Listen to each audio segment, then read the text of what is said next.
O tema da mensagem de hoje, nós iremos falar sobre Cristo, o mover atual de Deus. Está no livro de Gênesis, capítulo 2, versículo 16. Esta é a base que nós estaremos usando para informar o que nós iremos ministrar nesta manhã, amém? Que diz assim: E o Senhor Deus lhe deu esta ordem: de toda árvore do jardim comerás livremente, mas da árvore do conhecimento do bem e do mal não comerás, porque no dia em que dela comeres, certamente morrerás. Sabe, querido, nos últimos anos, nós temos nos deparado com muitos movimentos religiosos, né, que vão surgindo ao longo do tempo. Quando eu estava fazendo esse sermão, eu me lembrei que logo no começo da minha conversão, eu voltei na cidade onde eu morava, lá no interior, e fui visitar uma igreja de alguns amigos que também haviam se convertido, né, que fazia parte do mesmo ciclo de amizade que eu tinha quando eu estava lá. E teve um mover muito grande, eu não lembro o nome da igreja, mas era uma igreja de São Paulo que tinha ido fazer um movimento lá. Eu não sei se vocês ouviram falar da restauração com ouro no dente. Quem já ouviu falar disso? Teve uma época que isso era uma febre, né? As igrejas chamavam e tinham os pastores que ministravam sobre restauração, e muitas pessoas, e é verdade porque eu vi, saíam com partes da sua boca com dente de ouro. Isso foi uma febre há 20 anos atrás, 25 anos atrás. Então esse era um movimento, era algumas coisas que aconteciam. Um pouco antes teve um movimento que foi apelidado de Cai-Cai. Quem já ouviu falar desse? Era aquele movimento que quando havia um mover sobrenatural na igreja, se colocava a mão nas pessoas e elas começavam a cair no espírito. Também muito criticado pela mídia, né? Eu me recordo que nesta época, amado, eu conheci um rapaz que ele estava com uma dor de dente muito forte, muito forte. E essa inflamação não passava, já tinha tomado vários remédios, né? Vários antibióticos. E o dentista disse: olha, eu não posso fazer nada, porque nenhuma anestesia vai pegar. E era esse dente de trás, o dente do siso, sabe? E era muito grande, as raízes dele, quando tirou a chapa, eram todas abertas. Então precisava de uma cirurgia. E como que ia fazer uma cirurgia com uma pessoa que estava com uma inflamação, uma infecção na boca? Não tinha como. E neste dia, neste culto, ele disse que ele entrou no banheiro com muita dor e falou: Senhor, eu não aguento mais, porque agora parece que a dor está aumentando. E aí ele voltou, ouviu a palavra e esqueceu da dor. Quando ele chega em casa, falou: engraçado, será que meu dente foi curado? Será que a inflamação foi curada? E quando ele abre a boca no espelho que olha, tinha um buraco. Cadê o dente? O Senhor tinha arrancado. Parece uma coisa de outro mundo, mas esses movimentos aconteceram. No caso dele, ele não recebeu nada em ouro. Teve um movimento há muito pouco tempo atrás, não muito tempo, talvez uns 6, 7 anos atrás. Inclusive na época eles estiveram até na Dínamos, em que era pó de ouro. Vocês já ouviram falar disso? Em que as pessoas faziam assim com a mão e parecia que tinha pó de ouro. Alguns diziam que era glitter ou coisa parecida, não sei, eu não estava, eu não vi. Mas que teve esse movimento, sabe, camada? É interessante que sempre que surge um movimento novo, a tendência desse movimento é anular os anteriores. A tendência desse movimento é dizer assim: ah, esses aí são antigos, agora existe um novo mover. Porque Deus não está mais agindo dessa maneira. Agora Deus acabou com esse modismo de célula, de encontro com Deus. Agora Deus acabou, o movimento agora é outro. A gente sempre ouve isso, sabe? Dizendo: o nosso negócio agora é outro. E diante de tudo isso, diante de tantos movimentos, a questão é, amado, qual é o verdadeiro mover de Deus nos últimos dias?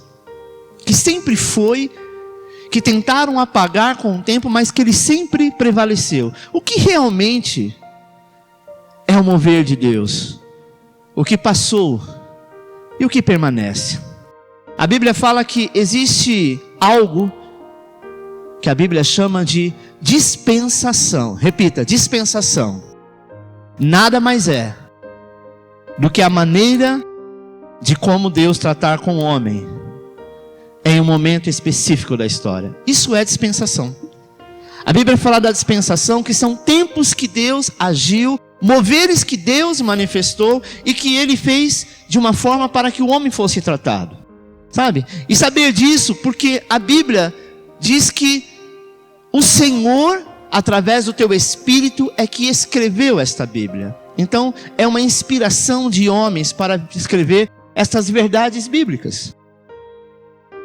Mas que dentro dela havia alguns momentos de dispensação, ou seja, que deveriam ser aplicados somente dentro de um contexto, de uma época, de um período da história. Toda dispensação, como essas que eu disse, foi um momento da história. A época de Atos dos Apóstolos, amado, os milagres aconteciam, fluíam. Os apóstolos pregavam, as pessoas eram curadas, sabe? Os mortos levantavam, os paralíticos andavam. Essa dispensação, não que acabou, mas foi uma época da pregação do Evangelho. Nós não precisamos mais ver isso para crer que o Senhor é Deus. Mas se você vê alguns relatos na África, hoje não mais tanto, né? Mas há muitos anos atrás, era um país totalmente possuído, impregnado por uma malignidade do espiritismo. Então o que acontecia com os missionários? Se você fosse para lá, aqui no Brasil você nunca orou e fez milagre. Mas quando você ia para a África, você orava, as pessoas que estavam endemoniadas caíam, o aleijado andava, o surdo ouvia, o cego enxergava e o mudo falava. E você fala, engraçado, por que no Brasil, nas minhas terras, no meio do meu povo isso não aconteceu? Porque a dispensação para este já não é mais isso, mas para eles crerem em Jesus, eles precisavam disso. Está entendendo aonde eu quero chegar? Todos os movimentos são válidos, em todos eles Deus opera de certa forma. Eu me recordo, amado, tinha uma missionária, a missionária Nice, ela me auxiliou lá em Vila Paulina, uma época, quando eu fiz o meu primeiro seminário. Eu já tinha feito da quadrangular, mas eu estava fazendo um seminário exterior. Então eu fazia seminário 3 vezes por semana, e na sexta-feira, onde era a aula principal, né? E eu não podia faltar, e nós tínhamos um culto de terça-feira. Então na quadrangular era terça, quinta, sexta, sábado e domingo. Só pulava a segunda-feira, e a quarta, que não era obrigado. Na quarta era a tarde da bênção, né? Normalmente era dirigido pelas mulheres do círculo de oração. Então eu estava lá na terça, que era oração, na quinta, que era um culto específico mais de ensinamento, na sexta, que deveria ser libertação, e em alguns casos trocava a quinta por sexta, e eu não tinha como. Então eu pedi para que ela me auxiliasse. E ela me auxiliou por muito tempo e fazia com muita excelência. E ela trouxe esse mover de impor as mãos e cair.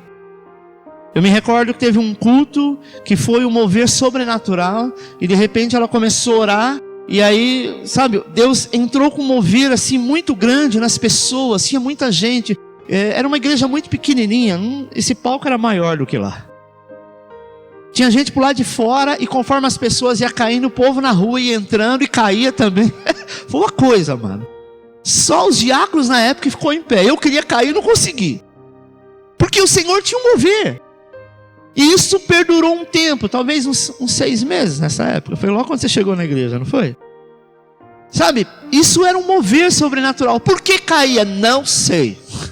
Houve muitas críticas que diziam que o cego caía, quando acordava continuava cego. Não importa. Mas as pessoas eram curadas, houve muita conversão. Sabe? E isso passou. E nós sabemos, amado, que a Bíblia relata sobre essas dispensações. Sabe?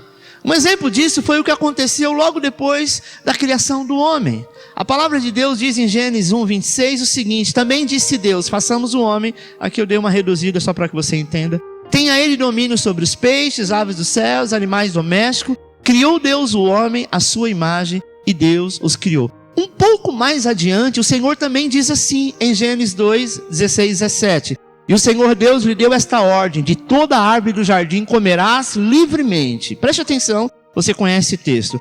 Mas da árvore do conhecimento do bem e do mal não comerás, porque no dia em que dela comeres, certamente morrerá. Olha só, amado. Deus criou um homem de acordo com a sua imagem e semelhança. E abençoou também e deu uma direção muito clara. Começa uma dispersação aqui, sabe? Ele disse, vocês vão crescer e multiplicar. Essa era a ordem de Deus. Deus não falou de provisão, Deus não falou de cura, Deus não falou de nada. Deus disse assim, vocês vão crescer e vocês vão multiplicar. Foi para isso que você foi criado neste momento. Quanto mais filhos vocês tiverem, quanto mais expansão territorial vocês dominarem, essa terra será de vocês, sabe? E vocês dominarão sobre as aves. Vocês vão cultivar o jardim, vão comer do fruto da árvore do jardim, até mesmo de todas as árvores. Porém, tinha um porém. O fruto da árvore, do conhecimento, do bem e do mal, vocês não vão comer, porque se comer, certamente morrerás. É engraçado que, quando se fala de morte, o homem, desde a época de Adão, já tinha medo, embora que ele não conhecia a morte ainda. Mas a morte sempre foi algo que nos aterrorizou. É engraçado que as pessoas, o crente de modo geral, ele quer ir para o céu, mas fala, não, então você tem que morrer. Não, eu quero ir para o céu pelo arrebatamento, eu não quero morrer. Ninguém quer morrer, não é verdade? Até a pessoa que está lá nas últimas, ele está lutando pela vida. Porque a maioria das pessoas tem medo da morte por uma única razão, porque não sabe para onde vai e o que vai acontecer após a morte. Mas hoje eu quero falar para você que de todas as coisas que o Senhor fez, existe algo que permaneceu e que nós devemos confiar e não precisamos ter medo. Essa, amado, foi a direção do Senhor para Adão, porque essa era a realidade que o homem vivia logo depois da criação. Sabe? Essa dispensação é conhecida como dispensação da inocência. Foi a primeira. Eles eram inocentes, eles precisavam aprender algumas coisas. Se o homem não tivesse pecado, a nossa pregação hoje seria diferente. Sabe como nós iríamos pregar? Provavelmente seria assim: não coma do fruto proibido. Não falaríamos de pecado, falaríamos do fruto proibido, porque eles trariam então o conhecimento do bem e do mal. Não coma, porque senão você vai morrer.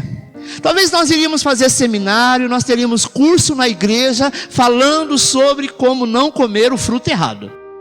Essa seria a mensagem que nós teríamos.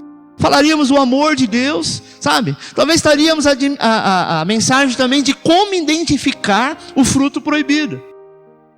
Mas sabe o que aconteceu? Adão comeu e essa dispensação mudou. Acabou essa dispensação. Um outro exemplo de dispensação na Bíblia começou na época de Moisés. Lá no Êxodo, capítulo 19, do 1 ao 8, fala a respeito disso. Esse é o momento em que Deus começa a falar a respeito das leis. Era uma outra dispensação para aquele povo. E sabe o que aconteceu? Depois que a lei veio, a mensagem mudou. A mensagem que deveria ser pregada mudou. Antes era, não coma do fruto errado, senão vai morrer.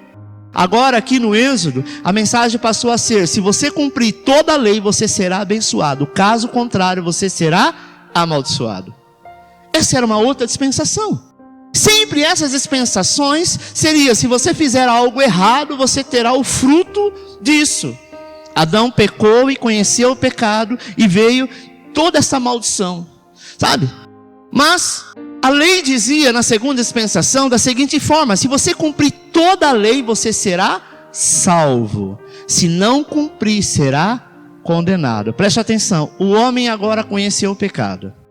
O homem agora com o pecado conheceu a fúria da natureza, conheceu a fúria dos animais que até então eram mansos.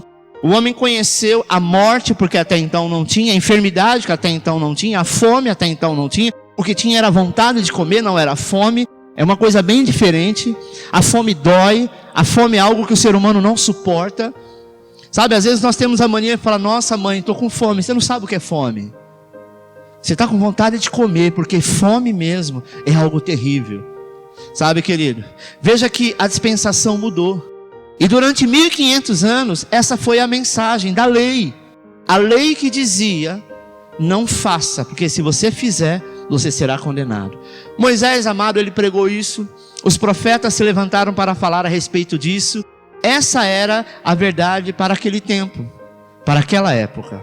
A verdade do quê? Da velha aliança, que era a lei.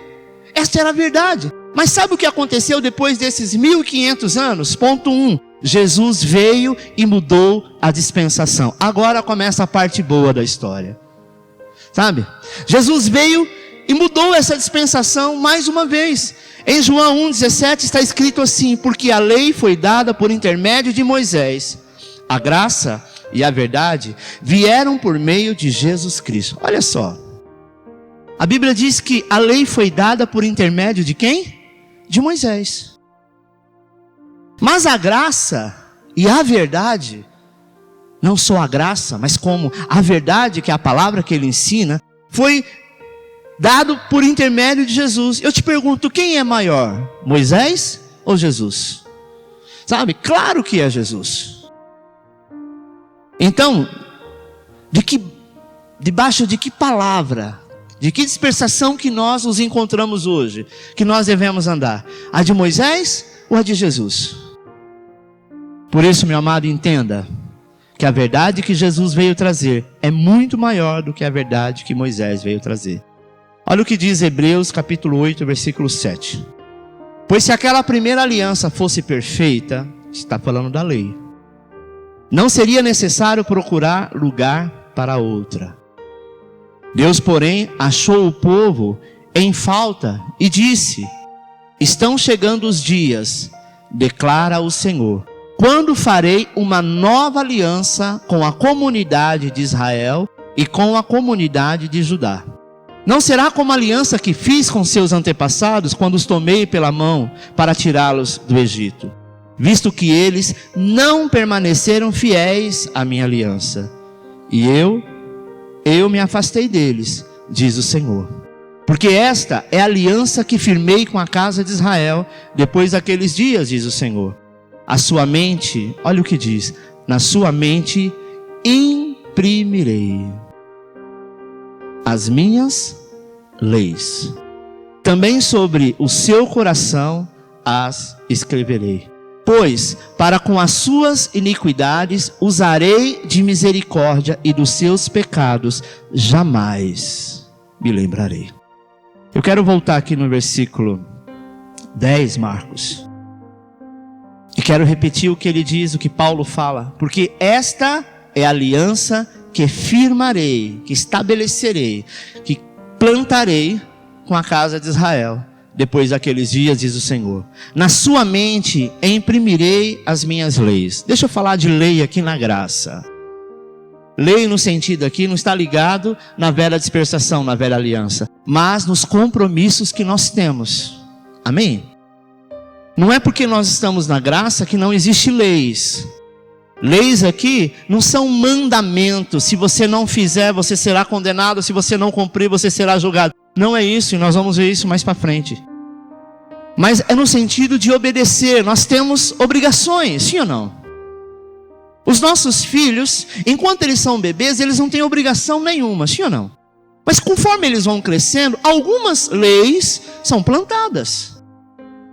Sabe, alguns ensinamentos dos tais como, olha, não roube, não pegue nada de ninguém, saiba dividir o pão, sabe, divida os seus brinquedos com seus amigos, não são leis que são impostas. Então, quando o Senhor diz assim, na sua mente imprimirei a minha lei, aquilo que foi impresso é algo que não se esquece, porque está lá, sabe? A palavra do Senhor, ela precisa estar impressa na sua mente. Sabe por quê, amado? Porque todas as vezes que você sobrevive na vida, agora vamos falar de família, aquilo que você aprendeu na tua infância, você jamais vai esquecer. Ainda que você faça errado, mas você sabe o que é correto. Nós como cristãos, por muitas vezes nós erramos, pecamos de alguma forma, mas nós sabemos o que é correto, porque o Senhor diz, eu vou imprimir isso na sua lei, mas também sobre o seu coração as inscreverei. Aleluia. O versículo 7 começa dizendo, porque se aquela primeira aliança tivesse sido sem defeito, a respeito de quem e de qual aliança que ele está falando aqui? A respeito da velha aliança, daquela dispensação, daqueles moveres. Ou seja, a própria Bíblia diz que a velha aliança tinha um defeito. Você pode ter um aparelho muito bom, talvez o mais caro do mundo, mas se ele tiver um defeito, por menor que ele seja, você vai dizer, olha, isso aqui é muito bom, essa marca é muito boa, pena que Não é assim? Talvez ele faz centenas de milhares de coisas. Sabe, amado, já está surgindo e vai surgir outras, isso não é tão conhecido, com o computador, com uma tecnologia quantum. Que tecnologia é essa? É uma tecnologia que consegue fazer milhares de milhões de vezes somas muito mais rápido do que um computador de um i7 que nós temos hoje no mercado. Essa tecnologia quantum, ela está sendo estudada para fazer, sabe, como que é o nome? Alguns filmes futuristas, a pessoa entra numa máquina e ela é transportada para um outro lugar, né? Como que é o nome disso? Esqueci agora. Não, tem um outro nome técnico, mas vamos chamar de teletransporte. É só um computador com uma tecnologia quântica é que consegue fazer isso. Por que eu estou falando desse computador? Não vou entrar na área de informática, para você entender que um computador como esse provavelmente é muito caro. Mas vamos dizer que você tivesse um computador como esse, mas você tivesse a dificuldade de deletar uma mensagem no WhatsApp nele. O que você ia dizer? Isso é uma coisa relevante, não é? Você ia dizer assim, nossa, esse computador ele consegue pegar essa cadeira, transportar ela lá para o outro lado, mas ele tem um defeito. Eu não consigo excluir a minha mensagem do WhatsApp. E nem bloquear o cara chato que fica me mandando mensagem de bom dia todo dia. Olha como que é complicado. Ele pode ser muito bom, mas se ele tem algo, por menor que seja, que não vai de encontro com a sua necessidade, já não serve. O Senhor disse isso. A velha aliança, ela era muito boa, porém, ela não tinha poder de salvação. Sabe, querido? Por isso que foi necessário Jesus vir e fazer uma nova aliança. Deus é perfeito, mas o homem não é. O homem não era capaz de cumprir a lei, porque a lei dizia o seguinte: você tinha que cumprir os 10 mandamentos e mais os 613 que criaram. Se você cumpriu a vida inteira e um dia você quebrou um mandamento, você voltou à estaca zero. Por isso a velha aliança tinha um defeito, porque ela não era capaz de salvar. Deixa eu te dizer uma coisa. Depois o Senhor vem e diz que escreveria a lei no nosso coração. Está escrito assim no versículo 10. Porque esta é a aliança que firmei com a casa de Israel, depois daqueles dias, diz o Senhor. Hebreus 8:10, Marco.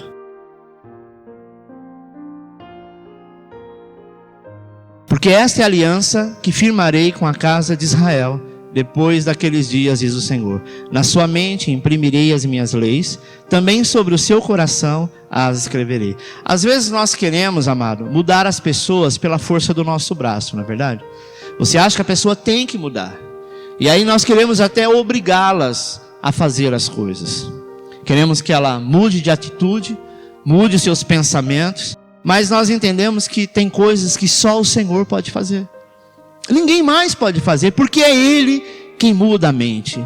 É Ele quem muda o estado do seu coração. É Ele que imprime, sabe, aquilo que Ele quer na sua mente, sabe? Você quer ver talvez pessoas sendo transformadas, e a transformação dela depende de você ficar pegando no pé. Tenta mudar alguém com a força do seu braço, para ver se você consegue. Jamais. A pessoa pode até fazer por uma obediência, mas se ela não mudar aqui dentro, não adianta. Eu me recordo que quando eu estava lá em Eldorado, eu já era pastor lá, devia ter uns 25 anos, quando eu comecei a fazer uma campanha na casa de uma irmã, que no futuro ela se tornou diaconisa na igreja. Ela tinha uma Aparecida, mais ou menos um meio metro. Então tinha a geladeira e tinha a Aparecida, parecia a Torre Eiffel, sabe? Aquela coisa em cima. E era uma cozinha pequena e nós começamos a fazer uma campanha. Não chamávamos de célula, porque campanha ela tem tempo para começar e tempo para terminar, então não era célula. E aí nós começamos, e eu me recordo, amado, que a geladeira estava aqui e eu fiquei de costa para a geladeira. Então todos que estavam à minha volta olhavam para mim e para a Cidinha. E os donos da casa ficavam assim: algum momento vai falar da minha santa. E a hora que falar eu boto esses crentes para correr. Fiquei sabendo disso depois. O dia que eu cheguei, que eu orei, que eu cheguei até lá, o Senhor falou no meu coração: não fala nada da idolatria, apenas leia, pregue e deixa que eu faço. Enfim, amado, durou 7 semanas. E naquelas 7 semanas, no último dia, eu falei assim: olha, alguém gostaria de falar alguma coisa? Ela falou: eu. Aí o marido dela falou: eu também. Os dois não sabiam o que o outro iria dizer. Aí começou pela irmã. Ela disse assim: escuta, adorei a campanha, eu achei muito bom, eu senti muita presença de Deus, mas eu não entendi o negócio. Eu falei: o quê? Você falou de Jesus, você falou do milagre, você falou de tantas coisas, mas por que você não falou da minha santa? Nossa, esse dia eu fui muito hipócrita. Eu disse: que santa? Ele falou: essa aqui. Chamou a Nossa Senhora. Eu falei: nossa não, sua, né? Não é nossa. Respeito a sua fé. Mas que poder que ela tem? Se eu balançar a geladeira, tá vendo que ela balança? Ela pode até cair. Aí eu preguei o que Isaías fala.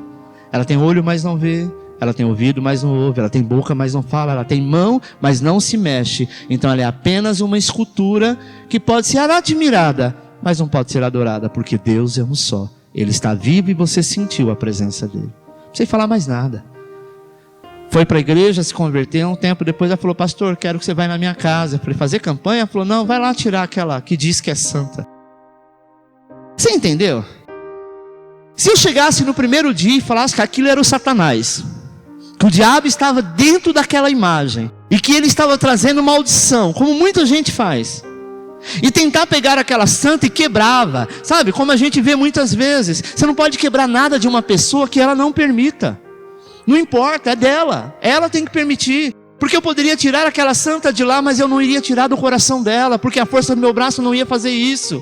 Se a graça do Senhor não entrar e não mudar, não vai ser a força do nosso braço. Pastor, então você ignorou, você deixou ela. Eu não posso fazer nada, amado. Eu não posso mudar a casa da pessoa. Não era só ela, era a família, os filhos, era devota. Ela disse que a filha, quando criança, ela tinha feito uma promessa para a Aparecida, e a Aparecida supostamente tinha feito um milagre. Vou eu tirar esse milagre do coração da pessoa? Não. Se o Senhor não fizer, ninguém mais pode fazer, sabe? Então, se nós queremos uma mudança, nós precisamos orar e falar com quem tem o poder de mudar essa pessoa que você quer mudar, que é o Senhor. Depois, ainda no final do versículo 10, a Bíblia continua dizendo: eu serei o seu Deus e eles serão o meu povo. Sabe o que aconteceu? O Senhor passou a ser o Deus daquela família. Um tempo à frente ela se tornou diaconisa, na Quadrangular tinha muito disso. Ela era diaconisa na igreja. Nunca vai poder me acusar de entrar na casa dela e quebrar o que ela chamava de santo. Porque o Senhor, Ele não quer entrar no nosso coração pela força. Ele entra pelo entendimento. Era uma dispersação que ela precisava passar da idolatria. Mas quando a graça chegou na casa dela, tudo foi mudado. Sabe? Você sabe o que isso quer dizer, amado? Quer dizer que nós temos alguém que cuida de nós. Se você estiver doente, você tem alguém que lhe traz cura. Se você estiver necessitado, você tem alguém que vai te suprir. Ele é o nosso Deus.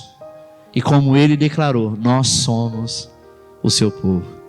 Aí daí no texto conclui dizendo no versículo 12, Hebreus 8:12, assim: pois, essa parte que eu mais gosto, com as suas iniquidades usarei de misericórdia, e dos seus pecados jamais me lembrarei.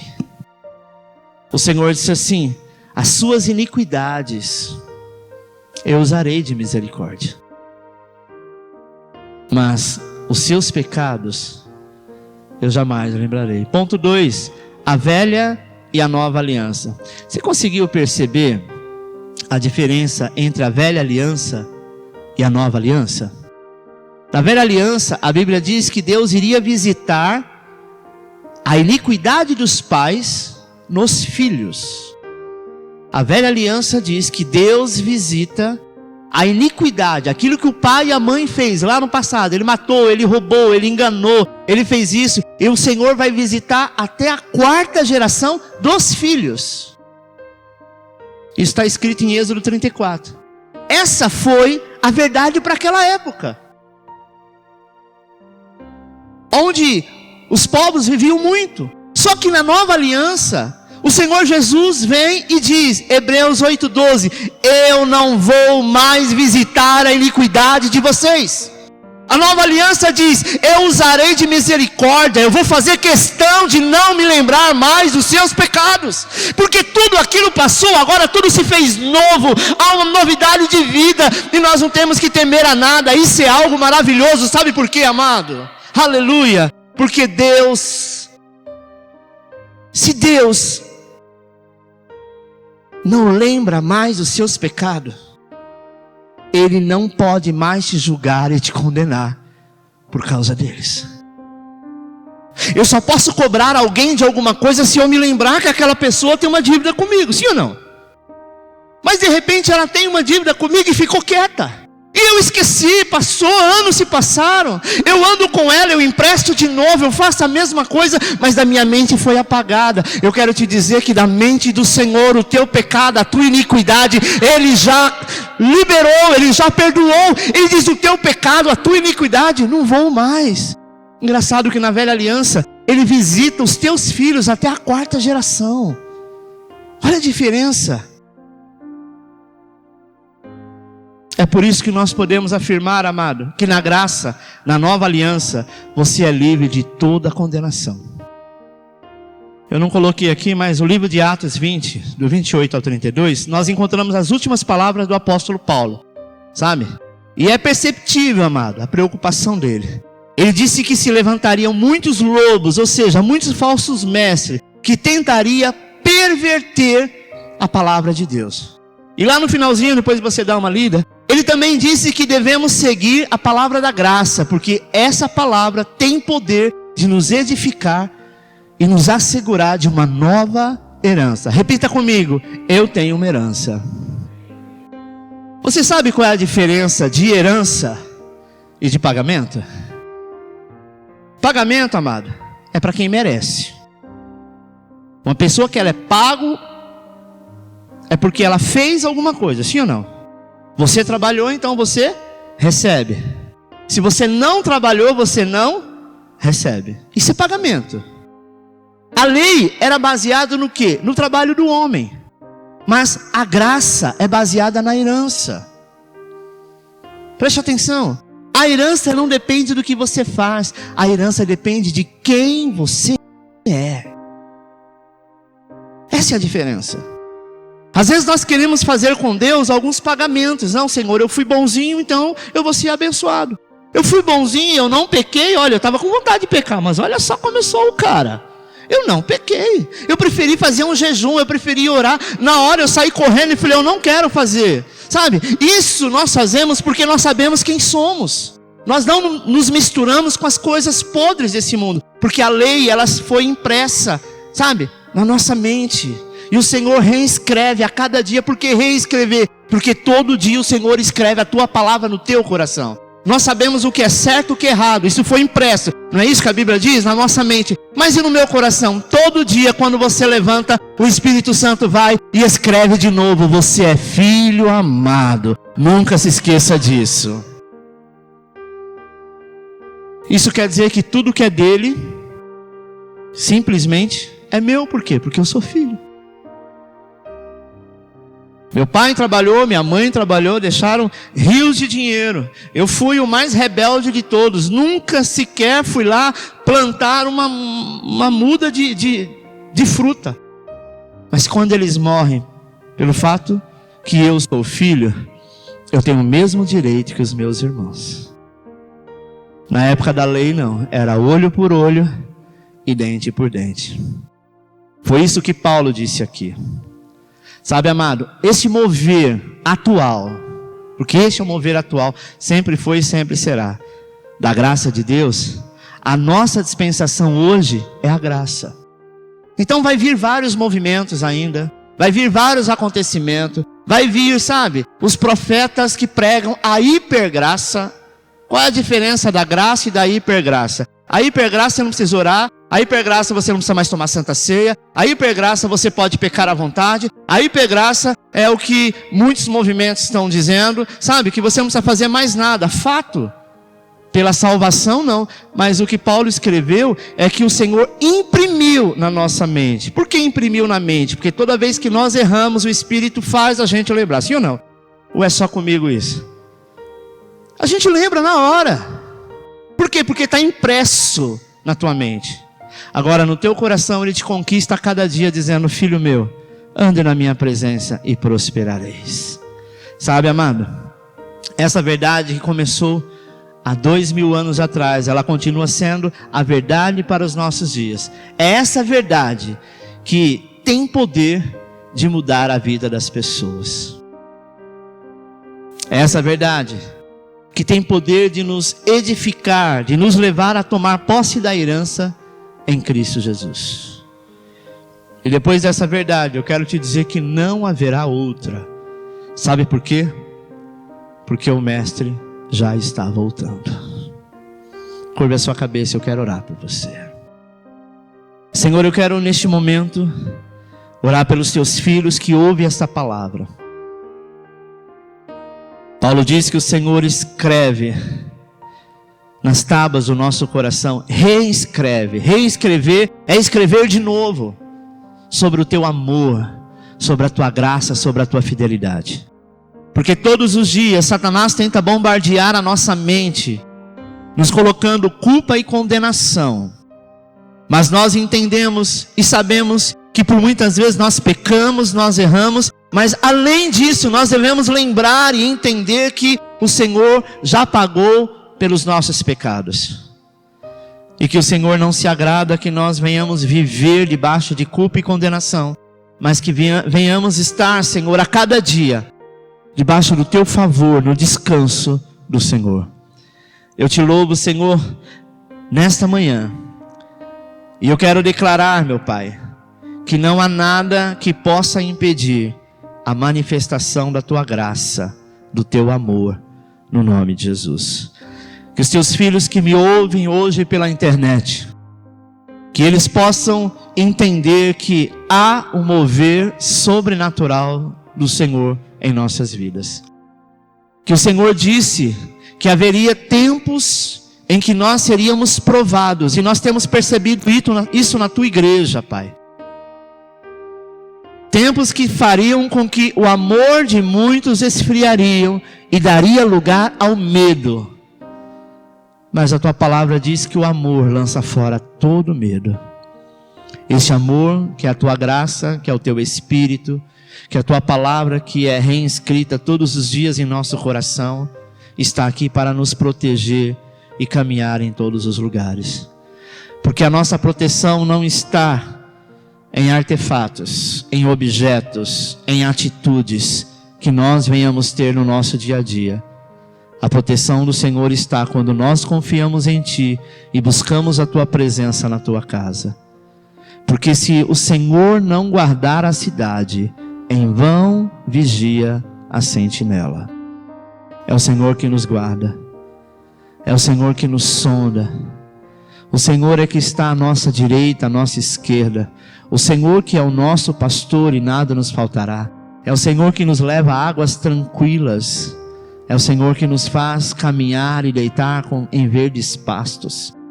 É o Senhor que refrigera a alma. Refrigerar quer dizer trazer mansidão, sopro de paz, de tranquilidade, de refresco, quando tudo está queimando de preocupação.